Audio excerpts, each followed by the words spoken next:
October Camp Lejeune update. We've got a lot going on. October 11th, Camp Lejeune is in full swing. It is a month of action here in Camp Lejeune. Discovery deadlines for individual Track 1 plaintiffs is coming to a close, or it has closed. The Track 1 Camp Lejeune trials, there's going to be three parts. There's going to be a water modeling phase that talks about what water was contaminated when at Camp Lejeune. The next step will be general causation. Do these specific chemicals tend to cause, or can they cause, specific injuries? And then the last part will be specific causation, meaning was this person exposed to that chemical and is it potentially the cause of their illness? And the legal standard in Camp Lejeune is a little bit different. It's a standard called equipoise. Is it as likely as not? Typically in a civil lawsuit situation, you're talking about more likely than not, 51-49 maybe. And that's not the standard in Camp Lejeune, but specific causation is, can we show that this person's exposure caused XYZ illness? So that's Track 1. There have been a number of discovery disputes. There are depositions ongoing of different federal agencies who have done water modeling and testing at Camp Lejeune. There's a 2009 study that's been the center of a lot of controversy in the court for the last few weeks, and that is I believe it's the National Academy of Science 2009 report. They're going to take the deposition of the director, but there's a question of what documents in the possession of the National Academy of Sciences the plaintiffs are entitled to. Then there's Track 2 illnesses. That's the next 5 injuries, and then trying to figure out the protocol and procedure to get those cases to trial. So that's what's going on right now. There's court appearances every couple weeks in Camp Lejeune, and that's what we're seeing. So ultimately, what does that mean for those who have been impacted by Camp Lejeune? Well, the deadline came and went in August to file the notice of claims, administrative claim forms. There's 500,000 people have filed an administrative claim form. It's a huge project. What that really means is this is not going to be over in the next 2 weeks, 2 months, and probably not the next 2 years. Will some cases be resolved? Hopefully. In the next year? Everyone understands that the plaintiffs in this case are getting older, that their families, the idea was not to have a litigation go for a decade, but it's such a big project. It just takes some time. And the way the judge did it, phase 1, phase 2, phase 3, to work through all these phases, it just takes time. Yeah. And is that normal to have the different phases in a litigation? There's all different ways to do litigations. What issues do you deal with up front? Most litigations, they just try to exchange all the information up front and see what there is. In this case, we knew a little bit more about the allegations going into the case, so that there was a pretty good general understanding of what had happened at Camp Lejeune. There was so much of an understanding that the federal government passed a law to allow these folks to bring a lawsuit. Right. So that situation was different. The other thing that it just never gets old of saying, it's a very different case because your case is against the government. One, they have the ability to solve the problem. They can pay the people who were injured. In some lawsuits, smaller companies, they don't always have the ability to pay. It's not a for-profit business. That changes it. You're talking about a tremendous amount of government agencies as well as government lawyers. It's just a different total vibe. Yeah. So Track 1 is it fair to say, is designed because of the severity of the illness and the age of these people who were affected? Yeah, to kind of get these people through and, have justice to them first before something may happen to them. I think Track 1, what the judge did, and obviously the judge set Track 1 in consultation with the lawyers. To me, Track 1 is, these are very strong general causation illnesses. And what I mean by that is, these are the 5 illnesses that we can almost agree, in some instances, are caused by the toxic exposure at Camp Lejeune. Now, Track 2, I think, is similar.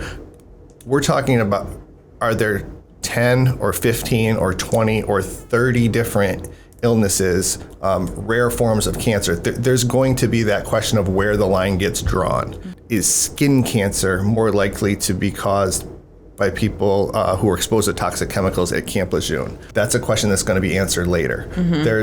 There's other illnesses, but these, I think, are the 5 illnesses that everybody kind of agrees can be caused. And I think the idea is the judge wants to see some trials, and the science is a little cleaner for these 5 illnesses, and it's a manageable number. We're going to take the 5 big injuries, the one that everybody knows about, they're catastrophic injuries, and see what...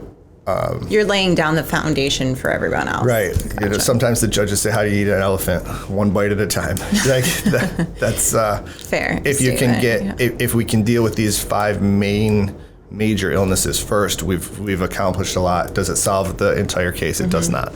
I have a question that we could probably cut out if this is too weird. But my thought process is, you're suing the government, but then the government is hearing the court case. How is that not a conflict of interest? Yeah, I mean, it's a good question, but it's also... would another democratic country come in and hear the case and then make it I just find that interesting that it's... It's a good question, and what are the motives of the judges? But ideally, I think this is a question of government, right? Can we rule ourselves? Are we a self-ruling people? And the judges, you have your 3 branches of government, and so the military would be part of the executive. The president's the commander-in-chief of the armed forces, so you have the executive branch, and then the judiciary is supposed to be an independent branch. Now, is it truly independent? Ask your friends and family. I don't know. I don't take an opinion on that, but it's why you don't see judges at political events, political fundraisers. They're not allowed to go. They're not allowed to participate. We're in the Eastern District of North Carolina, which is where Camp Lejeune is located. There's only 4 federal court judges there. There's hundreds of federal court judges throughout the entire United States. They're called district court judges. There's only 4 of them, and they are lifetime appointments. The idea being, going to get paid for the rest of your life. You don't jump in and out of the federal judiciary and then try to leave and go make a whole bunch of money. It's like this is their last job kind of job, unless they become an appellate lawyer or an appellate judge. Yes. It's just interesting because those judges are under the government, in which those are that's who you're suing. So it's interesting. Yeah, and there was a really important decision in this case a while back where the judges said that the plaintiffs were not entitled to a jury trial. They said that it's a law, the Camp Lejeune Justice Act is a law written by Congress, and it's not under the common law, and it was not explicitly stated that a jury trial was allowed. But if you read the law, and we can put it up on the screen, it sure looks like it says that to me. It says nothing in this law will prevent a jury trial. That's more or less what the language says. So now these judges have a tremendous amount of power. They're not only the judge, they're also the finder of fact. They become the jury. So we call it a bench trial. As we sit here right now, the judge will be the judge of the law and the facts of what happened. Typically, in most trials, you have a jury. The jury determines the facts. The judge determines the law. Right. And that's not our scenario. I feel like these cases should be a jury trial. I mean, you should have people, citizens, be the deciding factor of, did the government do were they negligent? Right? That kind of makes sense. Yeah. That would be fair. And then the second question, the one the lawyers everyone wants to know is, I think the likelihood that we can show the government did something wrong is very high, in my opinion.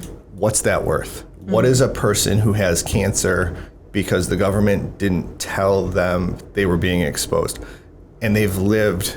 Right. What's the negligence there? Where is that? Yeah. What do we have to pay to make that person whole?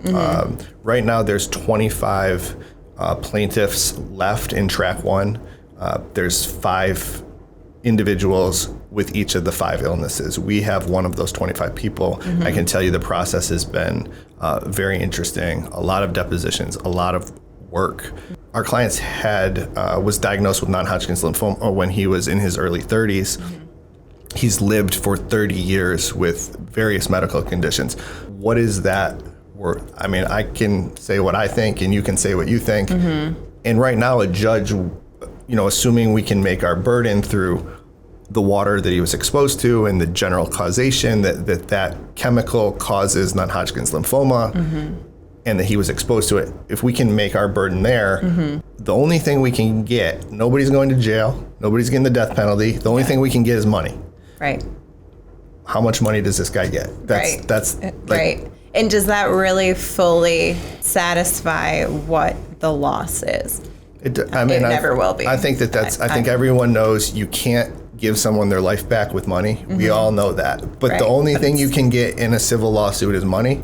Right. So if we're going to give money, how much are the guys getting? Right. And then there's how many thousands of them are out there? Well, how many medical bills, right? And how much has the diseases caused a burden on the family in which maybe, they've had to pay cash. So monetary settlement is helpful because there are expenses that should have never been accrued through what happened to them. So yeah, and I think it's a acceptance of responsibility, and we see it in criminal cases when they go to court. One of the things that judges look at all the time is, did the bad guy accept responsibility? And I think community agrees with the idea that someone who accepts responsibility is a different position than someone who doesn't accept responsibility for their actions. Right. And I know the clients that we've talked to, they think it's important that the government accept responsibility for what they have done to themselves, as well as all the people that they served with, their family members that were exposed and did not have to be. Right. At different points in the case, sometimes you feel like people are working together to try to get to a fair resolution and talk about, we can talk in the abstract about what a fair resolution is or isn't. And other times you see these very minute conflicts. And that's pretty disappointing for me to see. Everyone knows that there were people exposed to toxic chemicals at Camp Lejeune. And yeah, we don't need to pay people who weren't. But the nitpicking thing where we're not going to give you access to the data and the records, right, that's pretty disappointing. Right. And it seems like that is ego-driven or a way to try to delay or minimize the effect. And it's not about acceptance of responsibility. It's not about treating victims fairly. So the last few weeks, that's what I'm kind of seeing. Hopefully that's a temporary moment in time and not the general trend that we're going to go down right now. Well, and that's in these cases, there's also scheduling orders, right? So hopefully the judge steps up and pushes the cases forward. Yeah, and controls. The interesting things you'll see the judges say a lot in the Camp Lejeune case and other cases is, we can only rule on what's before the court. So you have to bring the issue to the judge and let them rule. Gotcha. And I think that's part of the job of the plaintiff's lawyer is to bring the issues to the judge so they can rule and keep things moving. I think that's what you'll continue to see. And there's all these, the really important depositions involving the ATSDR and the various studies that have occurred. So the data, it's interesting also, we're suing the government. The government has really studied this location because of how contaminated it is. So a lot of the evidence, in most cases, you're using your own experts to prove what happened. In this case, we're actually using the government's experts because they're the ones who did the study over the course of the last 30 or 40 years. Right.